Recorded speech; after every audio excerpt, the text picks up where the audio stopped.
Bismillahirrahmanirrahim. Sama sekali tekena ka urang musibah illa bakatabullahu lana. Kecuali geus aya catatan ti Gusti Allah ka urang sadayana. Wa maulana Allah anu ngalindungi, nu nulungan, nu utar atur ka urusan urang sadaya. Allah, masya Allah karim. Urang menang untung urusan Allah. Urang menang rugi nang Allah. Urang keur meujeuhna saluyu nang Allah. Urang menang musibah nang Allah. Oh, iki perkara kaluar tina aturan Allah. Kullu syai'in biqadaillahi wa qadari. Sakabeh perkara aya dina qada jeung qadar Allah. Nu kaluar ti qada jeung qadar Allah eueuh. Puabeh urang hayang kawin jasa encan mah ku Allah dibere jodoh atuh moal kawin kajen kumaha ge narima urang kana keputusan Allah. Urang can hayang kawin can sapira umur teh kakarek ge 17, 18 atau 20 tahun tapi ku kolot dikawinkeun be kudu kawin be kawin enggeus takdir ti Gusti Allah kos kitu. Urang dagang di modalan puluhan juta rengse jeung modal-modalna nang Allah. Urang dagang ti mimiti lah sapila dagang asongan gede boy kuari jadi bos nang Allah. Urang titajong musibah nang Allah. Urang kabeneran kena terjangkit penyakit salesma nang Allah. Wow, kuari teh cenah ieu kumpul di awak teh. Naon? Hiji jantung. Halo, aju naon deui? Paru-paru. Hah? Tereh tah mah pernapasan kan tah mah. Salah sok ngomong kitu. Heeh, maksudna pan urang teh bisa sehat teh napas. Ai paru-paru mah pan urusan napas. Lain lamun sia bebeja urusan muriang bisul mah jauh kene teh makan napas. Jauh, tapi kan aya urusan asma mah. Teu paru-paru teh urusanana. Heuh, ya ai. Aju naon deui darah tinggi. Jeh. Tah mah panglima kabeh tah mah. Penyakit panglima tah mah. Aduh, ya ieu atas cek urang teh. Aing ngadenge kamari pengajian. Horenganan kabeh nang Allah. Emang sih nang Allah. Ya lagi ngomongna sangeukeun. Ai nang nama nang Allah kabeh. Ngan kieu-kieu teuing jeung eta. Atuh teu kieu-kieu teuing geus kabeh nang Allah. Jah urang inget ka dinya mah kabeh nang Allah. Tah. Deres aing ngaji mah deres. Deres aya sadar. Aya hiji jelema datang ka Ali bin Husain. Sidna Husain boga anak ngaranna Ali. Boh, wali. Sidna Husain waliun min auliyaillah. Silsilah thariqah ka Sidna Husain mayoritas. Boga anak Ali. Boh, hebat. Datang tamu ke Ali Sina Ali. Assalamualaikum. Waalaikumsalam. Cekna calik. Aya naon? Cek ngomong Sunda. Iya cek gara teh ieu. Teu usul urusan dagang. Maksudna kula dagang cek kana terus bae teu pernah we. Ye aya leuwihna dina aya leuwihna ge haju beak deui bae teu rek nyangkrung. Cerik Ali bin Husain cakira kok cari inghak-inghakan terus be sager deui barang sager deui ngomong deui Sayyid cakira teh ieu kula ieu selain daripada dagang tani cakira tani dia batur babaragus cakira tapi nu kula mah teu wudu be cakira aya ya ijang dahar mah gitu jeung dijual we ala kadar saeutik mangan teh cara batur we cerik deui pan cerik deui bae pan cerik deui bae cager ngomong deh iya cekira teh boga onta sababaraha kadang-kadang disewakeun ku batur teh lambat balik inghak-inghakan geus beres sekarang Cek Ali bin Husain teh lamun aya jelema kamusibahan dibere musibah teh ulah-ulahna naon tilu musibah nu cek Kangjeng Nabi cek aki hiji bae dijadikeun hitungan dijadikeun itibar salamet bakalna hiji di antara tilu musibah naon eta cek tamu nomor kahiji musibah teh kalengitan umur lamun manehanana di musibahan ku Gusti Allah kalengitan umur unggal poe urang teh kapan ieu leungit umur sebagai modal dibandingkeun jeung leungit dunia nyana prihatinan keneh leungit umur batan leungit dunia eta jelema bakal salamet jaga di akhirat tapi lolobana jelema anu katingali jeung nu kadenge ku kaula mah cek Ali bin Husain teh ai leungit dunia mah ceurik luar biasa leungit onta ceurik luar biasa leungit dinar dirham ceurik luar biasa boro-boro eta dagang kerugi ge ceurik luar biasa jeung ceurikan dunia nu bakal ditinggalkeun ai umur leungit teu pernah dikencerikan eta tamu kieu di oge cek lain tah lamun urang geus kaleungitan kamusibahan umur dikurangan ku Gusti Allah leungit mun urang boga jatah 50 ku ari teh keur geus umur 40 tinggal 10 deui lamun urang umur teh 60 ku ari 50 11 bulan 28 poe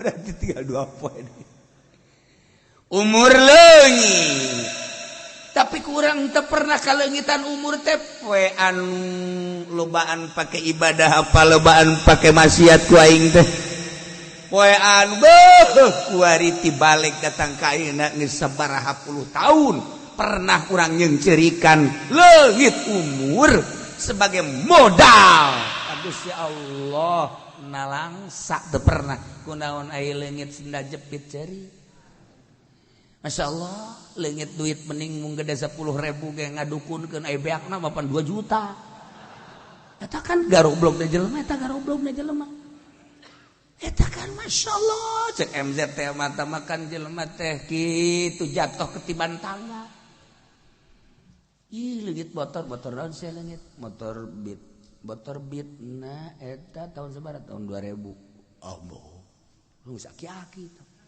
oh ya kan ayo waduh kukula geus dikakiaikeun teu geus kadukun teu kuari anu geus beak 25 juta kula nang sia goblok apa tolol sih leungit motor beak ambo beak 25 juta eta ka jelema tolol aing mah penasaran doang sa ieu jelema anu malingna hayang jauh doang aing mah pokona mah henteu teh dikukumahakeun kakula ge loba kieu cenah kula leungit motor ieu mah hayang nyaho bae jelema mal dikukumahakeun mal dikukumahakeun eta hayang nyaho teh naon hayang nyaho doang cenah geus nyaho mah pasti dibebek ku sia eta ngomongna mal dinaonkeun ta eta leungit motor mah eta leungit sendal mah eta leungit duit mah kainget-ingeteunana terus bae malah mah 15 tahun anu silam pernah leungit motor datang ka kuari inget ras hate asana nyongkelit hate ai hudang merereng jagaan inget ka motor baheula keur meujeunna resep ka dunia mah ku cinta-cintana datang ka kagundam-gundamkeun 20 tahun silam 15 tahun silam masih kainget-inget keneh tapi umur leungit musibah leungit dunia terus bae ditaliti musibah leungit umur mah tadi pirale cicing beta tamu. Bener. Kedua naon teh? Nu kadua musibah rezeki. Maksudna musibah rezeki teh kapan geus aya catatanana rezeki urang teh di Lauhil Mahfuz teh. Poe ieu poe isuk dan selanjutnya datang ka maut ketika geus beak rezeki urang pae lamun aya keneh mari ti jemol ka wajen teh bering adag-adagan ge. Nu jadi masalah musibah dagang, musibah usaha, lamun manehanana usahana nu penting mah meraih dunia keuntungan sebanyak-banyaknya, tidak ada perhitungan halal atau haram. Taya kamu musibahan rezeki model kos kitu teu pernah ditafakuran dijadikan iktibar, padahal lamun dagang, lamun tani, mun usaha, manehanana make perjalanan nu halal, usahana bae diganjar komo hasilna aju dibikeun ka anak pamajikan, disodakohkeun, disabaraha lipat ti mimiti berangkat dagangna ganjaran, kemudian hasilna ganjaran, kemudian dibikeun ka anak incu ganjaran, disodakohkeun ka fakir miskin ganjaran, dibangunkeun ka majelis taklim ka masjid ganjaran, da teu inget ka dinya. Lamun halal jadi ganjaran, tapi lamun haram disodakohkeun teu jadi ganjaran, didahar bakal jadi laknat ti Gusti Allah. Musibah model kos kitu kunaon teu dipikir. Laporanana ngan sakadar leungit ieu, leungit itu, kurang ieu, kurang itu. Aduh. Sugan teh didoakeun. Orang dicarekan. Lain carekan. Urusanana ieu lain jang sia engke, yang tahun 2019. Jelema loba nu kos kitu. Tuh, tahun 2019. Di mana? Itu.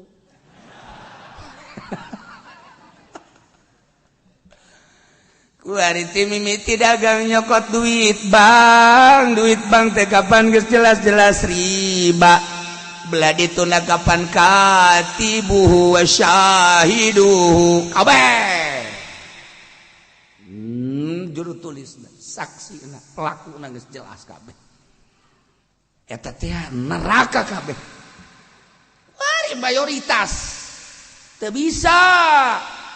Bang anu ternama bang anu keliling disebutna bang naon kana? Nyarahol kabeh tarolol goblok. Sia dasar pemain bang kabeh meureunna. Ya Allah, ya Rabbi. Kunaon lain dadehem tolol. Sia datang ka paeh bang keneh bae. Kita urusan rezeki musibah. Ketika orang make duit anu haram, nyokot lage geus neraka, ngagolangkeun lage ka neraka, hasil lage kan jadi neraka. Ketika kurang dibikeun hasilna ka anak pamajikan neraka sarua bae. Kabelah dituna disodakokeun emang bakal jadi sodako haram bae, moal jadi sodako. Tah musibah eta teu pernah dipikir cek Ali bin Husain. Aduh. Cak tamu teh aduh. Lain aduh. Aduh. Tuh. Moal kebal teh hirup teh. Make jeung asal teh, boh kumaha carana ieu hayang kebeli motor. Teu bisa meuli motor teh kredit. Nah, ieu kredit. Dua harga, satu benda, dua akad. Iya nu bahaya ge kredit khusus kredit halal. Kontan jeung kredit akur harga halal. Iya. Satu benda, dua akad, beda harga. Haram. Kuari naon atuh nun teu haram kuari. Naon hayu ngaji mah terus bae ngaji unggal minggu ngaji. Asup deui kaburu paes sia ditirahan ngeureunana ngredit sia. Jita Ali bin Husain musibah. Cek manehanana ieu teu pernah ditolerir musibah teh. Kunaon? Teu pernah diperhitungkeun. Masyaallah karim. Duit tuku sekarang itu. Kumaha? Ya Allah ya. Sayyidina Umar begitu manehanana jadi khalifah. Kemudian gitu Salman Al-Farisi diutus kita jadi gubernur di daerah Madain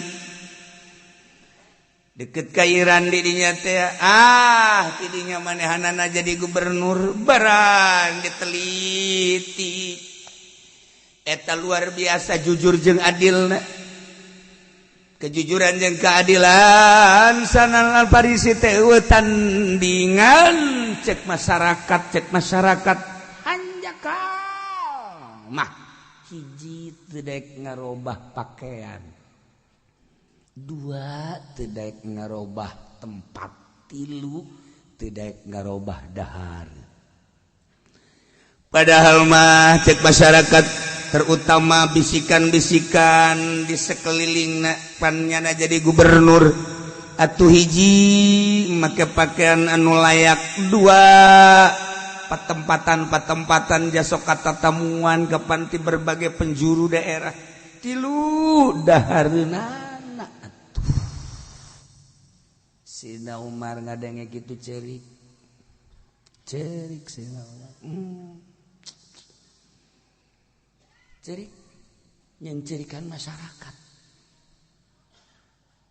Asaras ingat cerik telila datang Salman Al-Farisi teh diiring ku tokoh-tokoh masyarakat, maksudna dek galaporkeun soal eta tah urusan kenegaraan. Alhamdulillah masyaallah cuman hiji be ieu Salman mah pakaianana eta be jeung eta bangunangan boga dua doang itu diseuseuh eta dipake, mun eta diseuseuh itu dipake. Geus disiap-siapkeun ti Baitul Mal nya mambunge. Mereka hiji kedua ieu tempat teu layak jang seorang gubernur, tilu tempat-tempat makanan jeung minuman, opat makanan jeung minumanana eta tah nu dilaporkeun. Cek Sayyidina Umar teh kula teu salah milih gubernur, feeling kaula hati kecil kaula teh nyen gubernur model anjeun Salman. Bener anjeun kitu leres. Ieu mah deuk ditanya bae alasan anjeun nu mantep teu daek ngarobah kitu bae kumaha? Kieu ya Amirul Mukminin, abdi dibere mandat alhamdulillah. Ku abdi dilaksanakeun sakumaha mestina.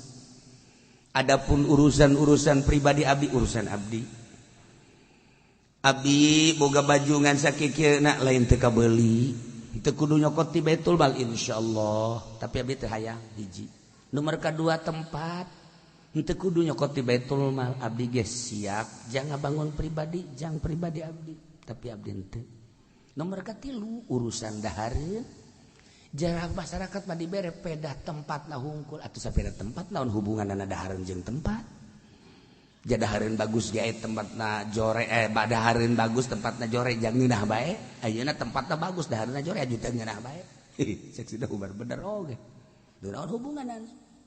Urang boga tempatna bagus dina emas tah, tapi dibere ka dinya tek bae naon eusina bubur nu geus 5 poe teu kumaha. Emas teh emas. Urang make batok, tapi waduh bubur kacang ijo campur ketan hitam. Iya, pakai santan semua amis. Iya, ya Allah ya Rabbi Gusti. Diendogan setik. Wah. Dadat. Geunah jasa. Tempatna batok. Nu tadi emas, tapi bubur geus 5 poe. Naon hubunganna dahareun jeung tempat? Tamangan sakarang babanggaan doang. Ge, aya ge Fudoli. Aduh nya mah boh, lamun diondang teu 5 gelas teu jadi ceramahna. Kudu 5 ge nu poledek. Ambo budak mun cecekelan terjadi kudu cecekelan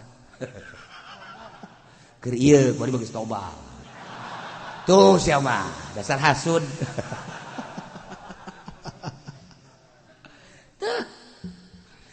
alasan laon mane Salman cek Umar matak teu hayang hiji besi dianggap henteu nuturkeun ka Kangjeng Rasul abdi teh pan milu jeung Kangjeng Rasul teh ya Kangjeng Rasul teh pakaian anakku abdi ditiru model abdi kos kieu ye Kangjeng teh teu pernah nu bagus-bagus ketika abdi naros ka Kangjeng pakaian ieu Salman Kangjeng teh selalu make pakaian anu hareuras teu pernah nu lemes ditaros ku Salman tuan kok nganggo acukna kos kitu bae Salman mualila di alam dunia ulah sok ngeuneunahan pakaian ke di sorga hayang pakaian nu kumaha ge tah inget ka ucapan Kangjeng cak Sidi Umar kagagas cak cenah ke zaman urang babarengan jeung Kangjeng Rasul coba iya mana tan wakur jeung Kangjeng Rasul mana ye cenah ieu budaya leg-leg Gus ya budaya leg-leg Gus ya ayo kunaon teu nuturkeun sia nuturkeun saha sia kos kitu teh pakaian tah ulah leuleuh ka dieu sia mah kos kieu mah bangka waras sia geus atuh minimal urang geus salat bae nuturkeun ka kajen geus ai kos kieu mah ieu mah pan lain ai deuk salat make batik giliran ka pasar make jubah deui abe pajar supi ieu gara goblok kabeh ge tarolol atuh ya Allah hari ngaji mah make biasa bae deuk salat make biasa bae meuli ka pasar udang-udang dipake Masya Allah bener man edan lepas nomor kaduana urusan imah sapira imah ya Amirul Mukminin Nabi teh mualila bakal ninggalkeun alam dunia sedengkeun ke di akhirat teh kapan paling embung abdi ditanya soal dunia ai kitu mangan saya aya doang lah abdi gampang ke ngajawabna jageninganan kurang kumaha Kangjeng Rasul teh manusia anu haram ka neraka jelas boga jaminan sorga tingali bumina penduduk surga nu Kangjeng teh di mana-mana urang bada lebet ka bumi Kangjeng teh kudu mendek di mana-mana Kangjeng mantes kulem teh geuning katingali dina tonggongna teh tertera urut palapah kormana ahli sorga nu jelas-jelas jaminan sorga bener kos kitu nya abdi deuk ngaleuwihan Kangjeng cek Sida Umar kagagas baheula urang bareng katilu urusan wawadahan atuh sapira wawadahan abdi mah teh kudu nyokot ti Baitul Mal ku abdi sorangan ge insyaallah hayang nu bararagus teh di pasar Ambalaya tapi geuningan nu diperlukeun mah kapan teh eusina lain wadahna ari wadahna mangan sakadar babanggaan sosombongan doang sedengkeun nu babanggaan nu sosombongan teh kapan meureunan di akhiratna bakal disiksa abdi embung ku gara-gara gelas gara-gara piring aju abdi kena siksa cek Sirna Umar bener-bener kagas tah sakitu tamah abdi dek dilanjut jadi gubernur mangga sama urusan pribadi abdi urusan kemasyarakatan sesuai jeung aturan insyaallah abdi ngarti abdi teu ngarti pasti abdi lapor naros ya Amirul Mukminin masyaallah ceurik Sirna Umar jeung eta nu milu ge careurik kabeh ai kos kitu batu lainnya na bae ya urang ge meureun bakal ditanya di akhirat lain Salman bae urusan baju urusan imah bareng Salman anjeun terus jadi gubernur kami bakal nuturkeun anjeun imah-imah kami nu aya dek dibeukeunnan ka fakir miskin kami malah dek saaya-aya bae tuh nasihat ti waliullah maka rasa ka jantung coba kiai nu kuat saudara-saudara marilah kita sama-sama membangun masjid aya nyana nyokot duit masjid tolong lain akan pun sia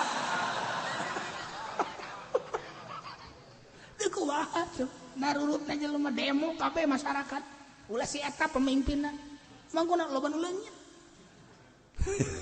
coba ayo nah ieu tah nyaritakeun soal musibah ke di akhir zaman bakal loba musibah anu keuna ka para pemimpin cek Sirina Umar Malikan Aduda raja anu diktator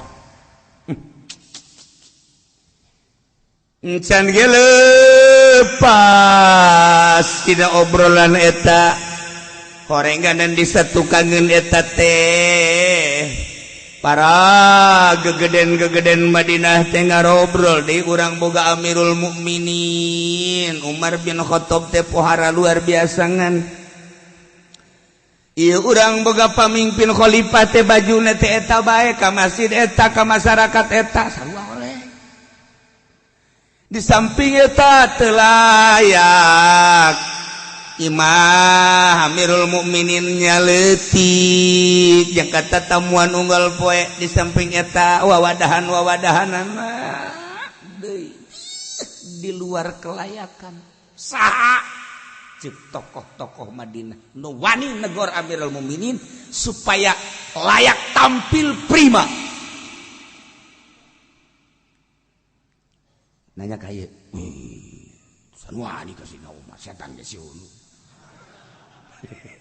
sia juga wani negor teu aing mah boro-boro negor aing mah neuleuna ge teu kuat sia atuh aing ngritik mah ngritik bae ngan aing kudu negor mah ka Sayyidina Umar Amirul Mukminin teu embung atuh sagala aya di nyana adil aya di nyana jujur aya di nyana aju gagah aya di nyana ngan eta masalah kelayakan doang ieu embung aing kudu negor mah mana teuing meureun aing dicaci maki tapi kan ieu negara kumaha lamun urang lapor ka Siti Aisyah jeung Siti Hafsah Siti Aisyah eta teh kapan kitu garwa Kangjeng ari Siti Hafsah sami putri Sayyidina Umar garwana keneh sia teh nyaho garwa pamajikan bangun sing haruleung naon garwa lah ora sira dangkak sira mah ora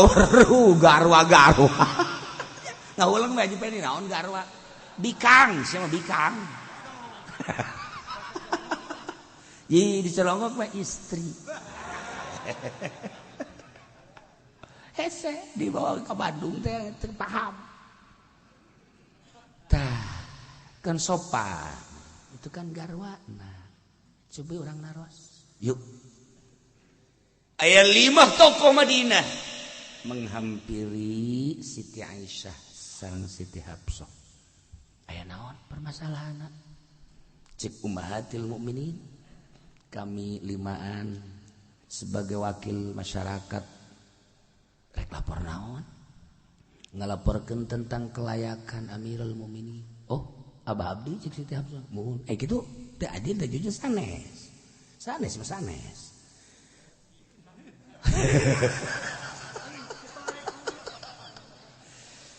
aya sababaraha perkawis ieu teh patali sareng acukna raksukanana kirang layak margi di sekitarna teh kapan seueur tokoh-tokoh ku ayana sakitu kami siap mangmeserkeun bade nu kumaha mina henteu kana hate ngomong kos kitu aduh asa dikipasan teh kan mina kadua perkawis patali sakeung sareng ieu bumina henteu layak kanggo Amirul Mukminin teh kami siap mangbangunkeun katilu perkawis ieu perkawis wawadahan tah eta teh supados katinggalina sargep we kitu teh insyaallah puyang ngadanya dan lain ngomong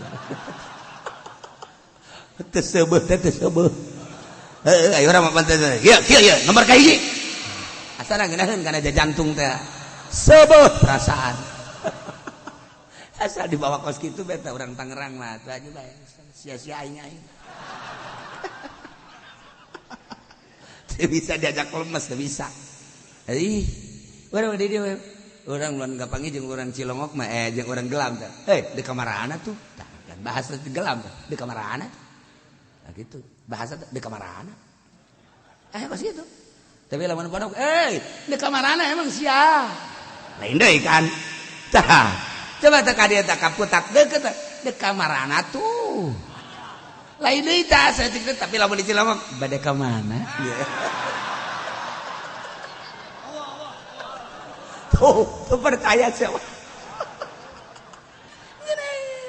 ini kurung kunu non gitu karena bahasa sarogol tapi pas di Cilawur ya Allah lah lemesna pohara geus kitu we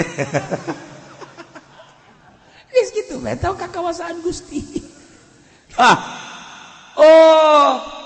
cik Siti Aisyah bener kira-kira ye nu bakal lapor saha anjeun batu Habsah maneh mah pan putrina anakna siap tapi abang mah galak kula mah ngabaturan bae anjeun bae nu laporna ka Siti Aisyah aduh kula mah teu kuat tileletik nyaho jasa ka karakter abah maksudnya teu meunang salah saeutik nu teu akur jeung agama atuh geus abah mah mantap disebut lagi Al-Faruq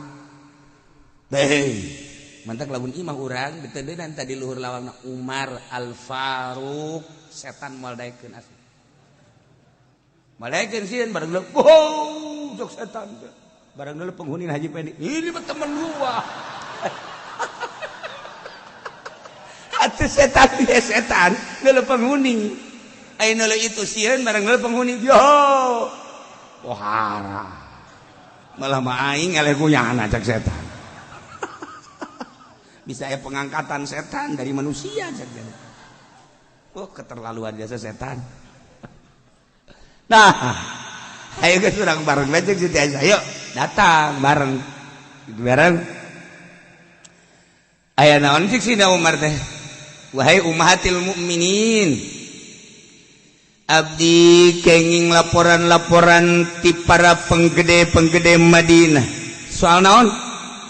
hiji soal baju nu dipake ku anjeun teh cenah ieu teh supaya layak bae ieu tokoh-tokoh dek mang meulikeun ci akur jeung maneh Salman kedua soal tempat lantaran dikunjungi di berbagai daerah anjeun teh kapan umah Amirul Mukminin nah kudu boga tempat anu layak bae tilu soal iya petempatan percis amat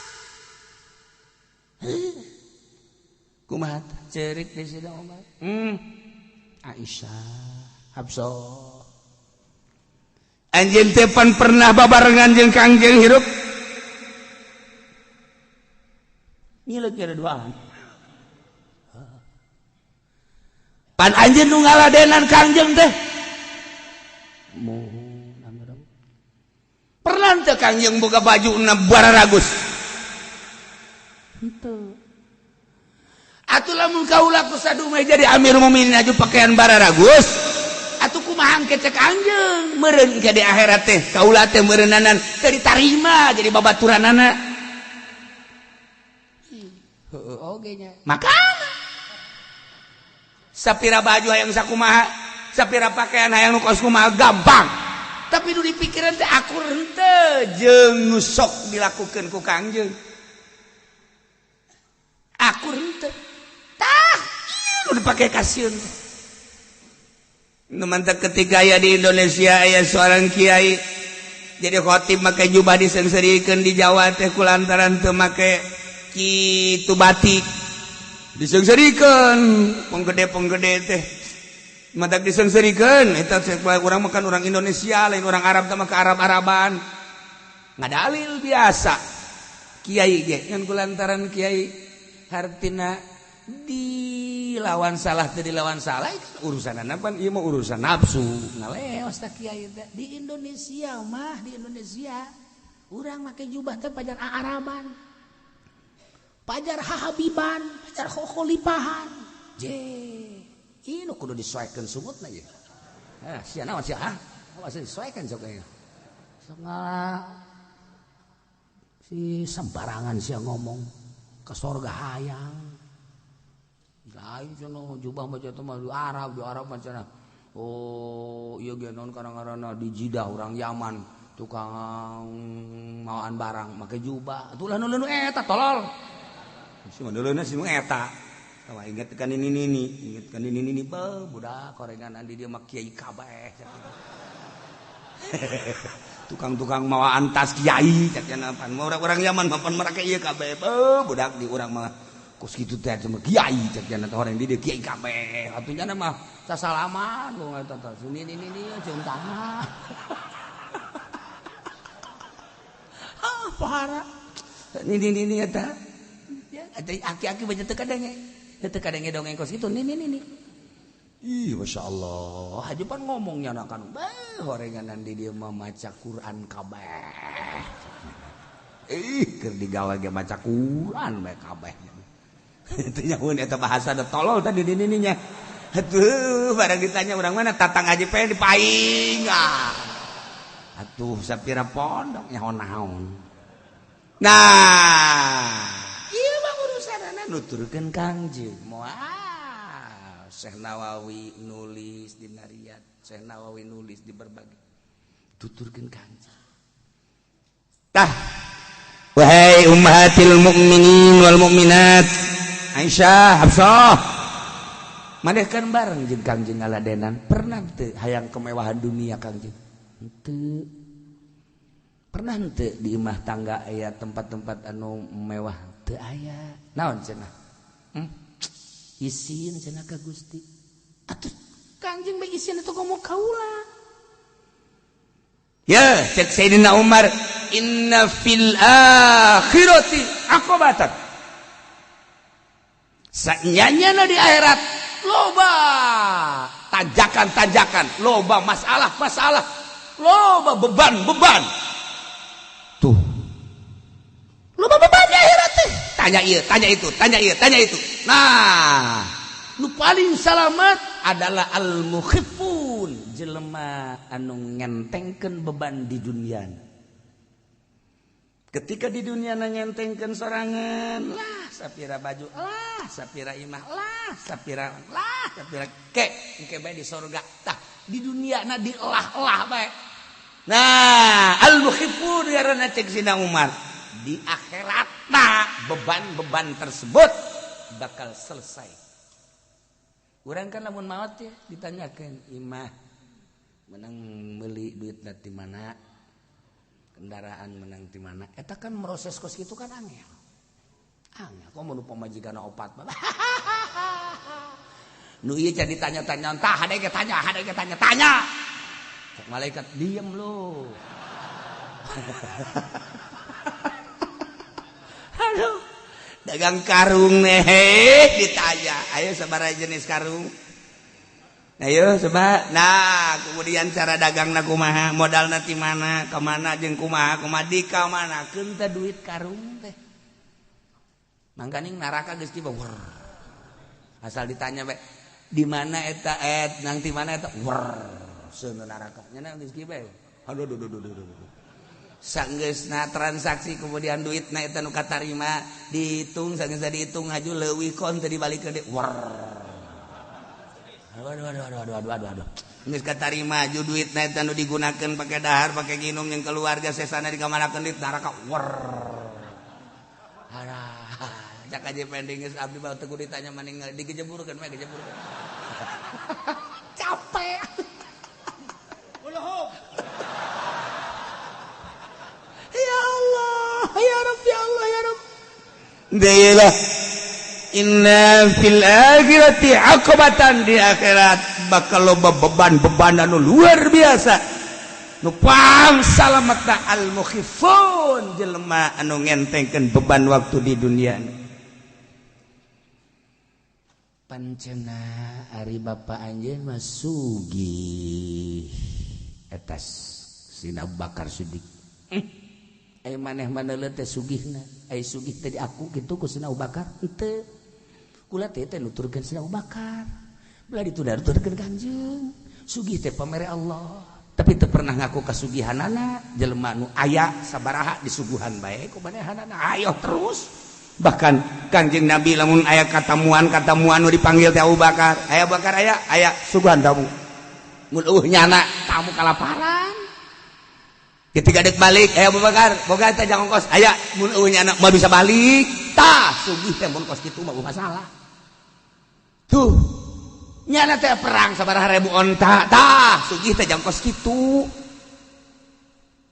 tinggal urang we aing ge kos kitu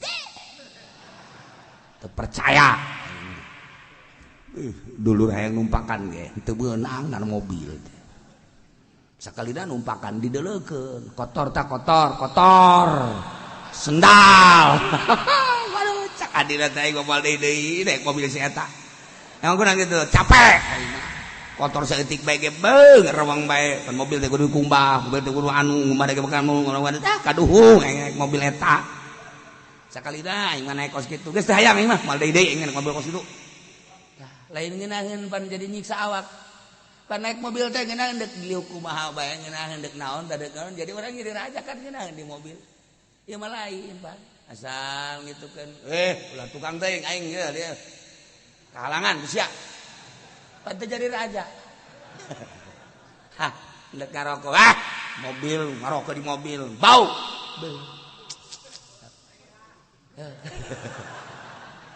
ya dek nyidu bae sia mah nyidu bae geus keluar ulah naik mobil ieu ambo sakalina utah tuh kan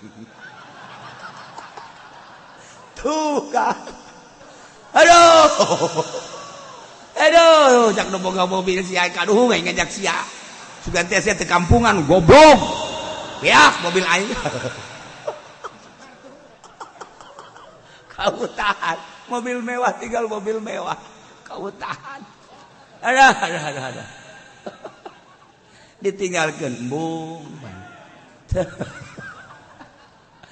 tah ieu urang naik mobil teh supaya bebas itu mobil teh dunia jang sarana transportasi supaya urang ngeunaheun kumaha ieu mah pan lain asal naik mobil eta bae ngageter-geter heueuh ieu muka lawang mah lalauna ngagebruk budak mah mobil aing ajur buset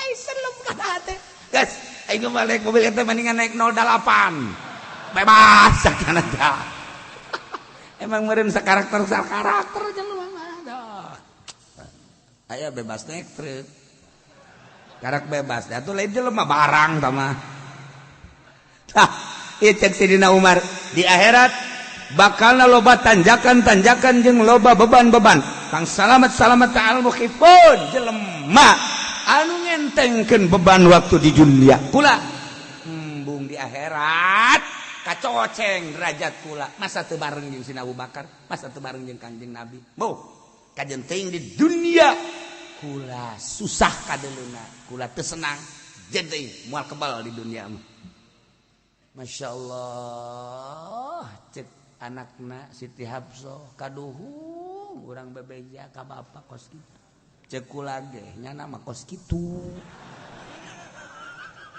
ge urang sakit ge kunyana teu ditampilin cek nu geus bapak nya nama pedang tilok disarangkaan kan nya nama tah ieu lah bahkan nambah deui Baitul mal lamun kurang ada harti Baitul mal bisa lantaran kula aya hak tetapi beuteung kula moal coba-coba diresian ku duit Baitul mal cek Sina Umar moal sieun ka Gusti Allah jeun teh bagikeun ka hakna masing-masing kula moal kajen ku kumaha Sidina Umar sahabae seorang alim cek Kanjeng Nabi anu di jero beuteungna kaeusian ku duit nagara ku duit pamarentah teu percaya karena kejujuran jeung keadilan eta kiai. Wah, cek Sina Hafsah pun ngamuk ka dieu kan. Tadi ge kan ulah. Geus ngamuk ka padi urang balik isin, Pak. Lamun kiai ngadahar duit pamarentah, ngadahar duit sultan. Enggeus nu kos kitu mah moal beres na ka kiaiana teu aman nyekelan ilmu Allah nangis moal aman saya tiga-tiga can komo tamah make nyodor-nyodorkeun proposalna cek Siti Hafsah ka proposal ge aya tambah meureun tambahna ti kiai ka gitu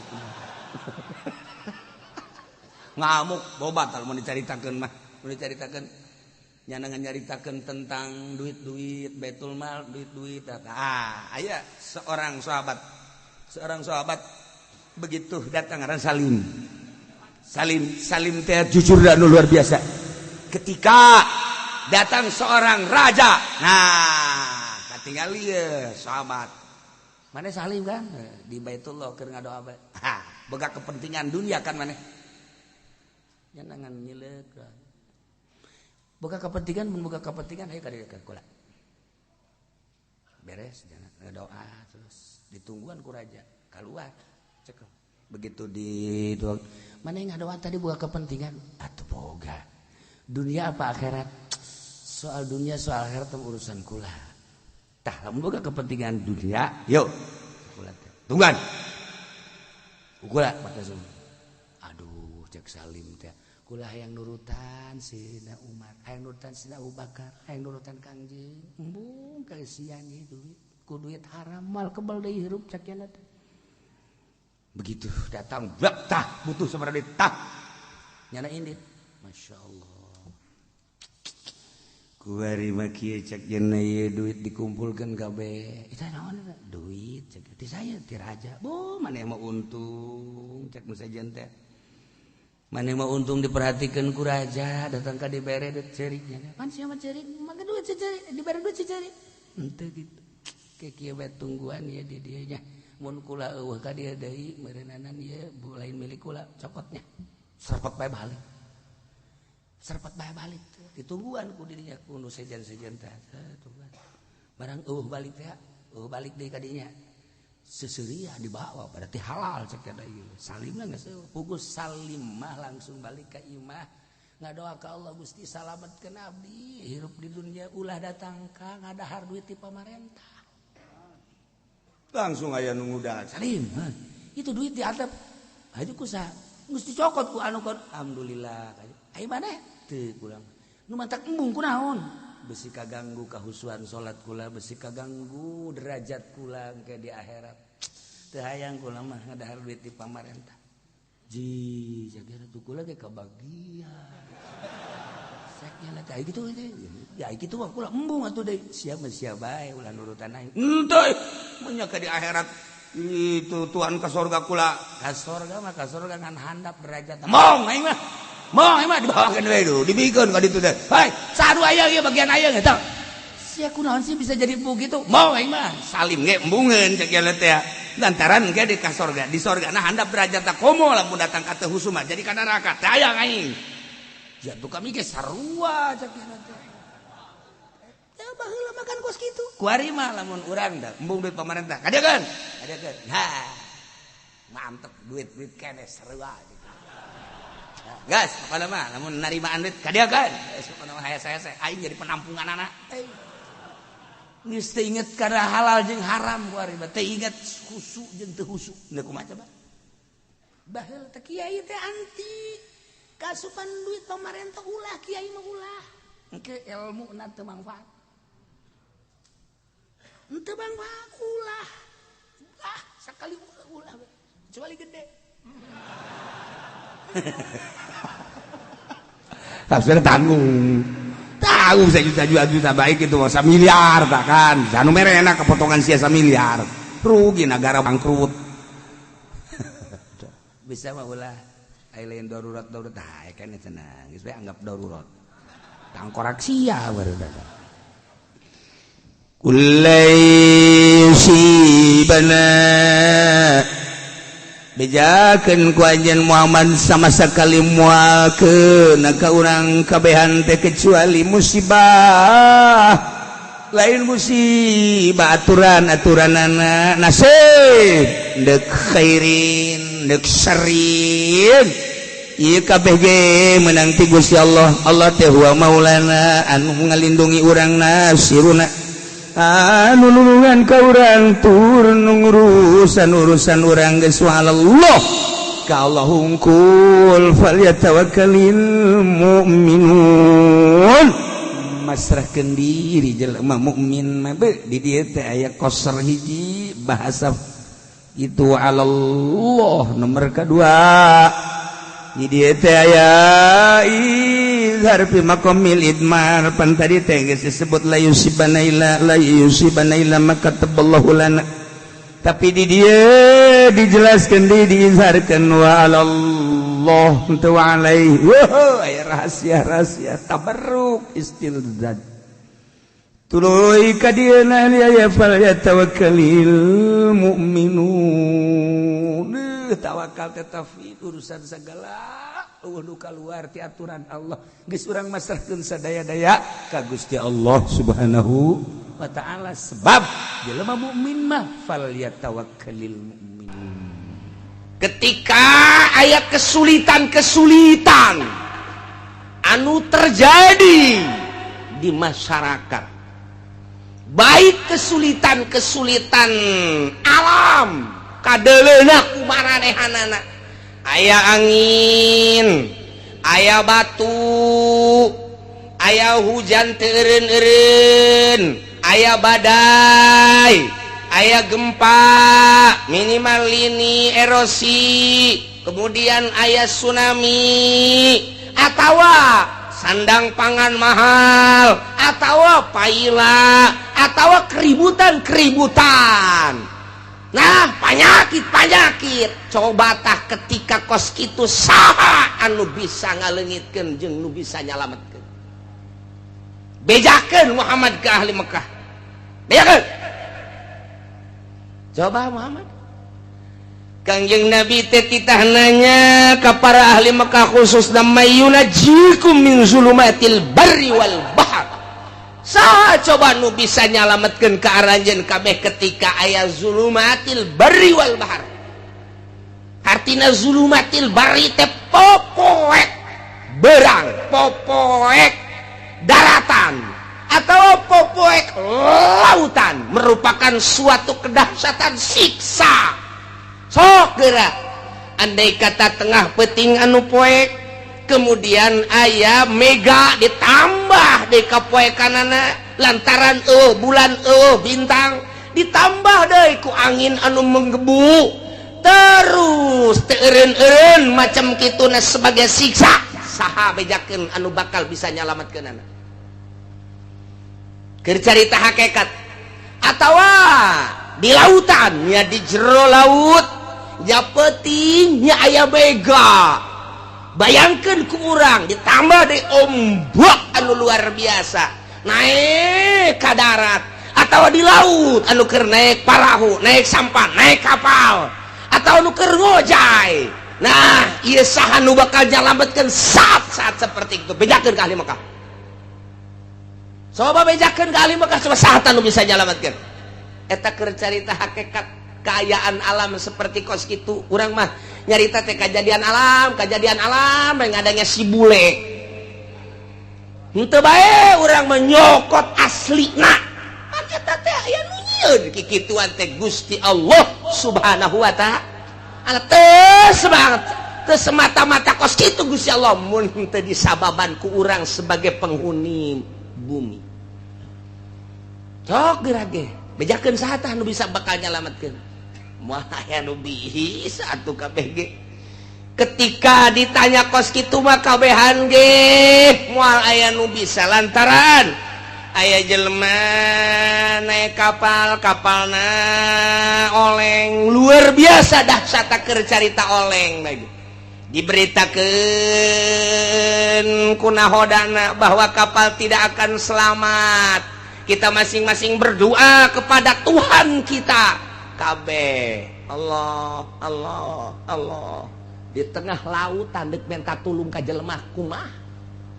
Lantaran di tengah lautan kapal oleng oyag-oyagan nya peuting deui nya mega luar biasa sinar setik-etik acan parahu atau kapal parem sedangkan diberitakan ku nahodana kapal kita ini akan tenggelam.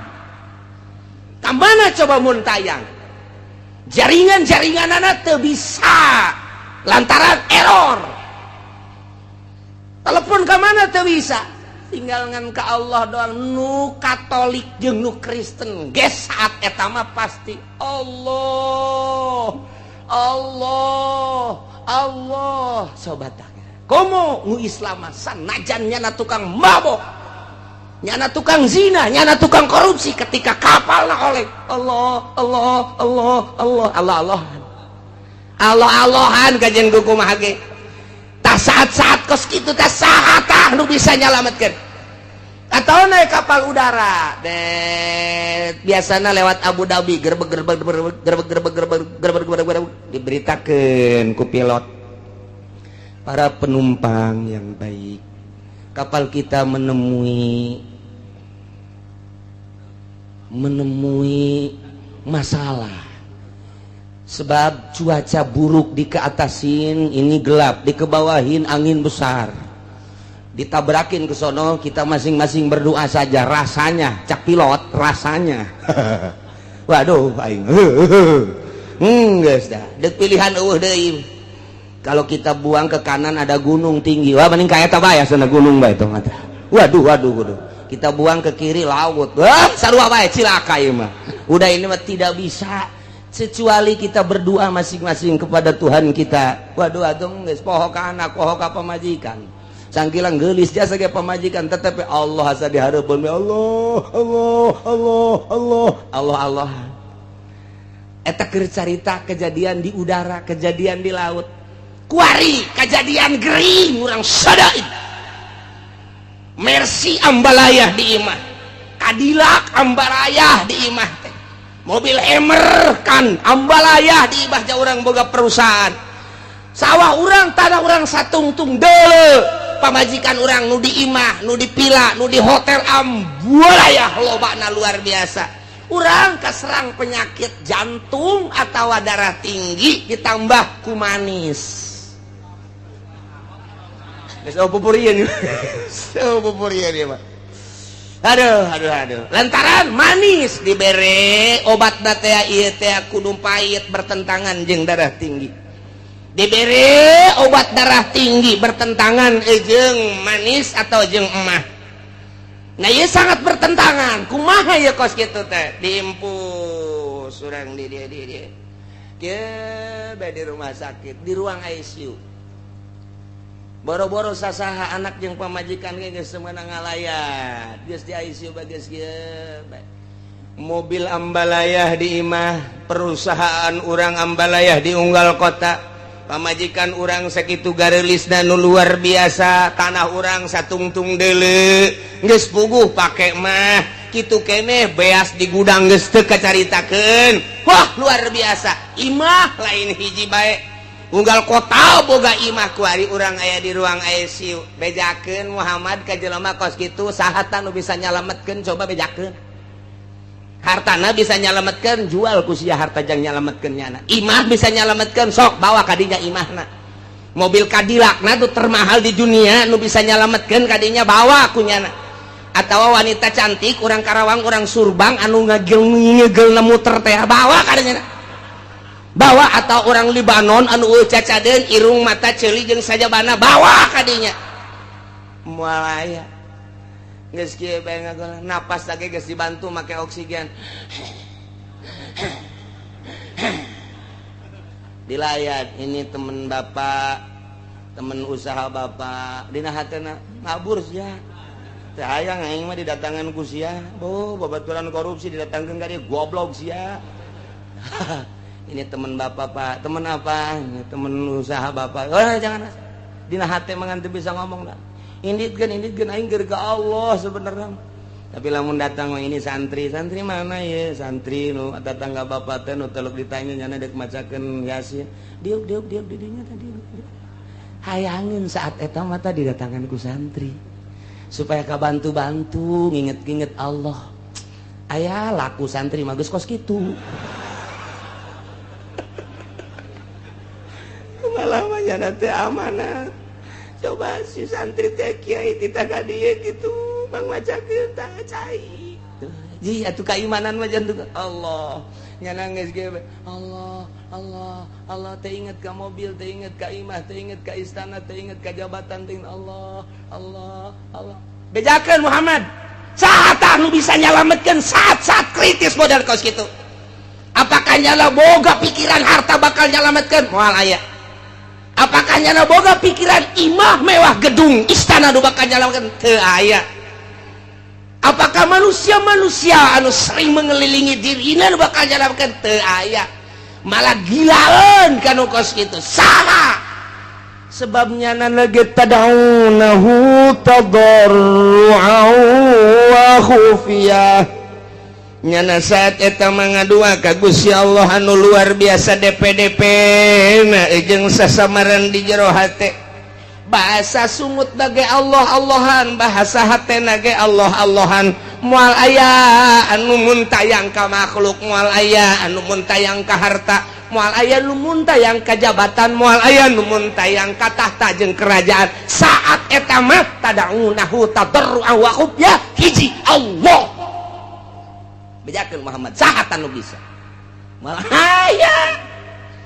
moal aya nu bisa nulungan jeung nyalametkeun kabeh ge saat urang keur kena musibah di kapal saat urang kena musibah di udara saat urang kena musibah ragag misalnya ti luhur gunung moal inget kana naon urang naik gunung mendaki gunung ke tebing tek di luhur kemudian ragag ka handap moal inget kana naon Allah modar sia saha nu bisa nyalametkeun saat eta dadung tinggal dadung jelema tinggal jelema moal aya nu bisa nyalametkeun tah urang teh dititah teh saat-saat keur henteu kakenaan musibah saat-saat keur teu kakenaan ku syadaid gering misalnya kudu nol seperti eta nu mantak waliullah teh bisa nganolkeun seperti jelema-jelema nu kekenaan ku dahsyatna panyakit nol nya pikiran anak tak urang teh supaya nol teh sanajan urang kadeleuna bergelimang dunia sanajan urang kakenaan teh kitu keur sehat tapi hate urang nol tah cara eta lah ahli thariqah mere ka manusia guru mursyid supaya di jero hate teh ulah aya harta supaya di jero hate teh ulah aya makhluk supaya di jero hate ulah aya nafsu dinolkeun sakumaha urang keur kakenaan musibah sangat kritis tah waliullah mah bisa dimimitian ku hudang peting kemudian zikir ka Gusti Allah sapoe sapeting dua peting sebulan setahun mulai dengan cara tersendiri tertentu meunang ngabimbing guru mursyid mulai cuek lalaunan ka makhluk mulai ka dunia terus ka belah dieuna biasa-biasa bae dinolkeun padahal awakna sehat padahal teu kakenaan ku dahsyatna musibah tapi di dirina geus nol seakan-akan kos kakenaan musibah nah etalah waliullah teh kos kitu padahal sehat awakna hatena eueuh deui nu bisa nulungan iwal ti Gusti Allah aing mah mun tayang ka Gusti Allah ngaaplikasikeun iyyaka na'budu wa iyyaka nasta'in ka Gusti wungkul abdi ibadah jeung ka Gusti wungkul abdi nyuhun pitulung eueuh ka saha sugan ka makhluk henteu sugan ka dunia henteu sugan ka jabatan henteu sugan ka jin henteu sugan ka jurig neo-neo henteu sugan ka batu combong teh henteu sugan ka batu anti tembak sapira batu pake nyeun imah habak hiji be Allah tadarru'an wa khufyah tah kos kitu tawali teh perbandingkeun gue bisakeun urang kitu urang mah aya bisa geus gagoler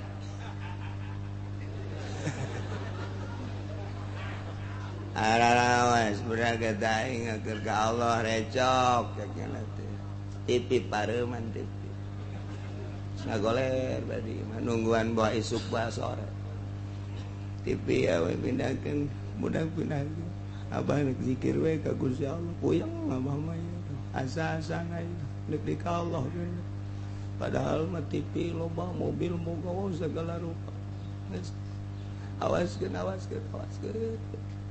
pamajikan lagi datang ka dieu lah itu perlu amat mah geus ini teh jaga sewa rasa tuh kos gitu mah tuh diusapan tinggal diusapan ngeunah sote keur sehat boro-boro keur ngagoler kitu nyeri hulu ge diusapan ku nu geus teu hayang asana menyon bae beungeut sia tah kadaleuna ku aing eta nyeri hulu bae menyon kadaleuna beungeut padahal mah geulis nyeri hulu kau boy geus kritis geus geus bae ka Allah Allah malah nu tilok zikir ge di tasbihan di dinya pansokna kan nu gering teh padahal nu tilok zikir tilok naon tasbih boga dekir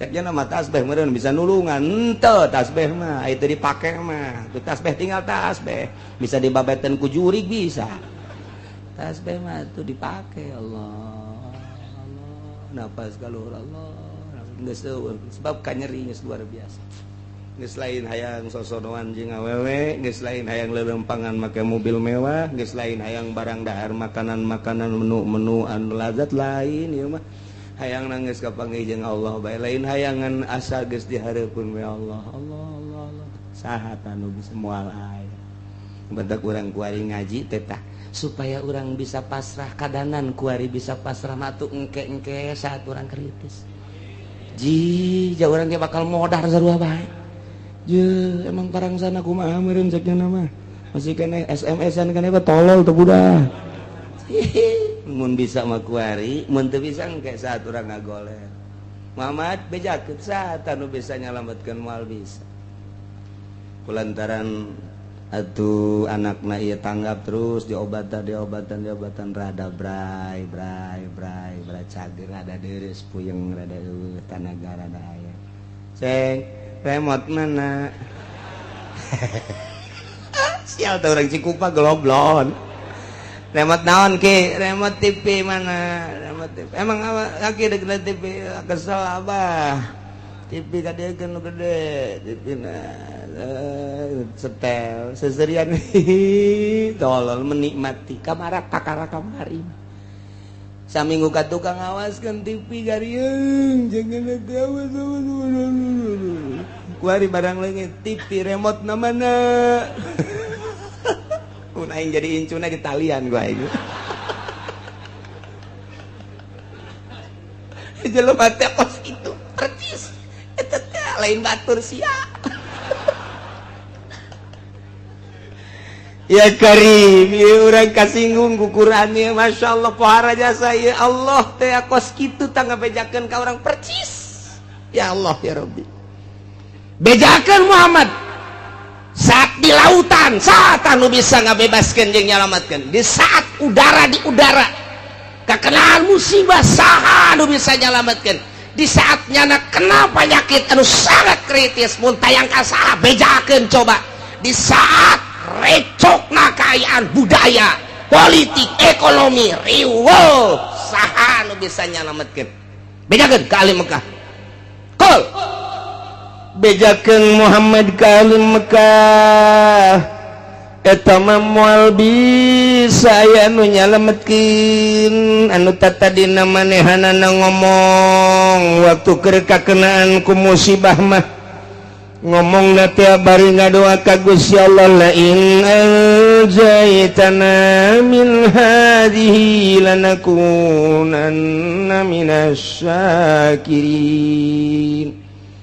cek kupar Mekah lamun mah Gusti Allah teh nyalametkeun ka kami tina musibah nu sakieu dahsyatna lamun mah Gusti Allah bisa nyalametkeun ka kami tina hiruk pikukna kahirupan lamun mah Gusti Allah bisa nyalametkeun kana penyakit anu luar biasa dahsyatna nu tiba ka Gusti ka kaula andai kata dileungitkeun ku Gusti Allah nyana ngadoa di jero hatena kos kitu doana mun teh mah Gusti Allah nyalametkeun lanakunanna minasyakirin kami bakal syukuran ka Gusti Allah bakal iman ka Gusti Allah kos kitu kabehan ge orang-orang musyrik di mana kakenaan ku musibah mun tayangna tetep ka Gusti Allah nyana ngadoa ka Gusti Allah di jero hatena baik langsung ku sungut kadenge maupun jero hate jana ngadoana tabarrua wa khufya DP bari jelas tur di jero hatena langsung ka Gusti Allah la in anjaitana min hadhihi Gusti lamun teh mah Gusti nyalametkeun lanakunanna minasyakirin kami deuk iman lamun jelema anu mukmin jelema anu Islam nyana ge ngomong di jero hatena bahkan kasaksian ku babaturanana lah cenah lamun geus cager mah kula mah deuk ngaji bae deuk jeung ibadah bae mual maksiat deui babaturanna tatanggana komo keluarga nama kabehan ge ngadengekeun di barang disalametkeun ku Gusti Allah nanyakeun remote deui belum aya aki-aki lain aki-aki aya jelema budak ngora tabrakan barang tabrakan teh parah luar biasa diimpus terus dibawa ka ICU kabladieuna rada deres diurut nu para rotongna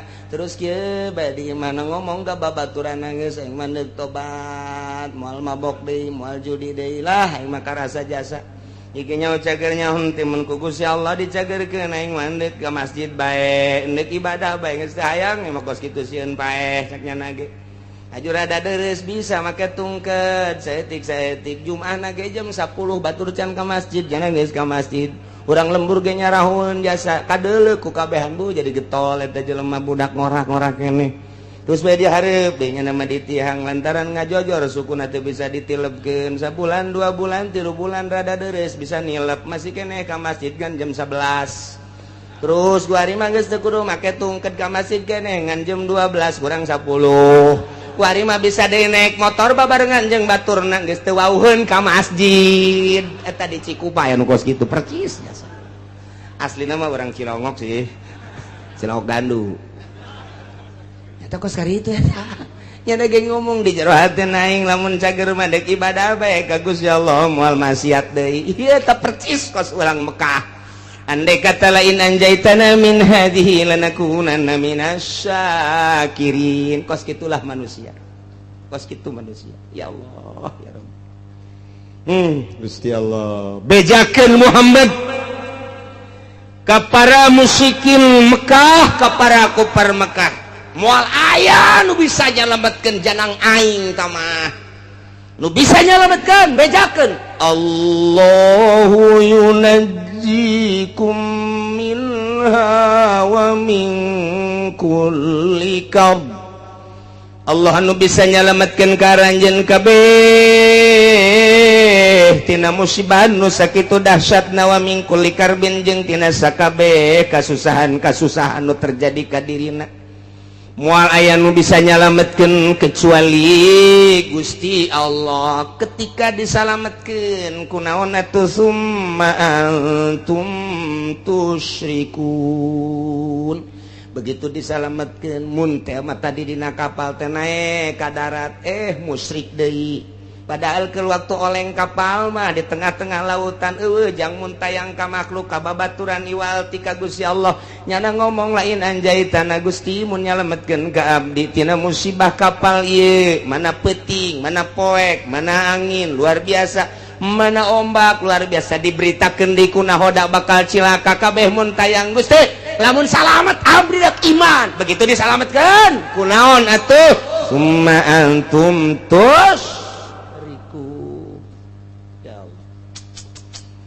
iyalah kabehan ge kos karar itu tah eta keur carita anu musik nu iman kitu keneh jero kapal teh kos kitu bae Gusti abdi mandek ibadah bae ka Gusti lamun teh mah ku Gusti disalametkeun geus moal maksiat lantaran payah geus asa dihareupeun mata bae oyak-oyagan kapal teh geus luar biasa geus deui pake kaingat hiji we Allah napas kaluhur ka handap Allah disalametkeun ku ari ku Gusti Allah datang ka anggar datang ka pantai biasa salamet seserian deui endahan ngan sakadar dongeng doang nu tadina nyana ngomong di jero hatena Gusti lain anjaitana lamun Gusti nyalametkeun abdi mah rek ibadah begitu datang deui ka darat nonton TV deui percis kos karar itu Masya Allah kari ieu kadeuleu ku mata urang kanyahoan jasa boh tatangga boh babaturan ulah ka tetangga ka babaturan diri urang heula kitu pisan diri urang pernah janji baheula Gusti pedagang blok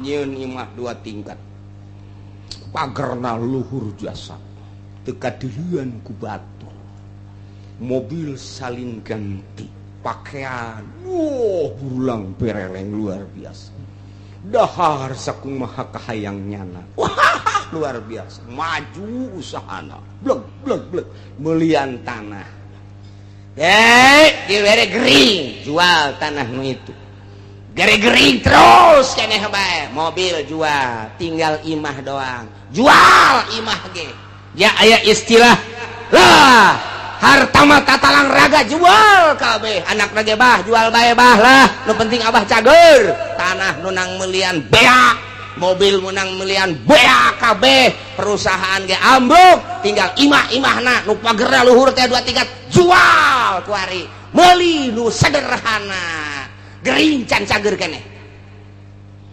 bahkan leuwih kritis di jero anteun Gusti lain anjaitan lamun Gusti nyageurkeun ka abdi Gusti abdi malah deuk tobat moal ceroboh cara kamari karasa jasa ku abdi mabok abdi zina abong-abong loba ka fakir miskin ka yatim abdi teh henteu ngalingseuh tatangga abdi ge geus sebodo konon ka abdi bongan abdi mah deuk tobat Gusti andai kata ku Gusti abdi dicagerkeun aju Gusti ngangkatkeun deui kana perusahaan abdi sakumaha biasa deui geus abdi mandeg 180 derajat hirup abdi teh deuk ibadah ka Gusti abdi rek peduli kana zakat rek peduli ka fakir miskin ka yatim piatu tatangga abdi ku abdi lah deuk disumbang bae geus abdi mah hayang geus kitu bae Gusti cagerkeun Gusti blak bisa deui dieu